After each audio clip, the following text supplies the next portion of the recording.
पारिवारिक विवाद में फायरिंग की गई है और विवाद में एक जीजा ने अपनी सालियों को गोली मार दी। घर में लाइसेंसी पिस्टल से युवतियों को गोली मार दी है।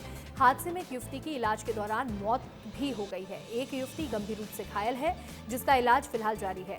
पुलिस ने आरोपी जीजा को हिरासत में लिया है। ये पूरा क्या मामला था, इसको लेकर के अभी जानकारी सामने आएगी। जांच पड़ताल शुरू की जा चुकी है, लेकिन एक बहुत ही गंभीर मामला सामने आया, जहां अपने ही परिवार के सदस्यों को गोली मार दी गई है। घर में 2 युवतियां थीं, दोनों को गोली मार दी गई, जिसमें से एक की मौत हो गई। हमारे सहयोगी सात्विक द्विवेदी जुड़ रहे हैं। सात्विक, परिवार में ही युवतियों को गोली मार दी, जिसमें से एक की जान भी चली गई। ये मामला क्या था, समझाइएगा।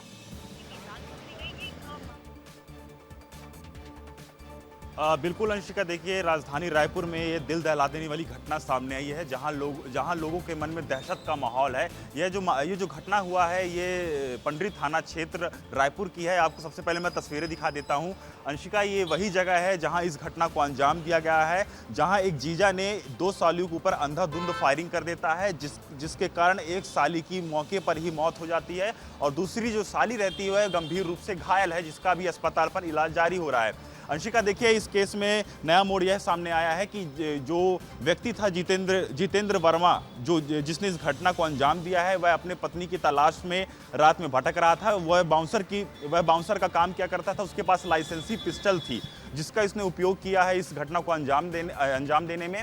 पुलिस के द्वारा बताया जा रहा था अंशिका कि जो जितेंद्र वर्मा, जिसका नाम जित्तू है, वह अपने पत्नी की तलाश कर रहा था। उसे अपने पत्नी के ऊपर शक था। इसी कारण से वह अपने सालियों के घर आता है, जहां ये जो घर आप देख पा रहे होंगे तस्वीरों पर, ये वही सालियों का घर है, जहां दोनों साली साथ में रहा करती थी साथ में। और इनके घर वह आया था पता करने के लिए कि मेरी पत्नी कहाँ है, क्योंकि इनके पिछले 15 से 20 दिनों में विवाद चल रहा था, क्योंकि उसका जो पत्नी था जितेंद्र वर्मा, वह शक किया करता था।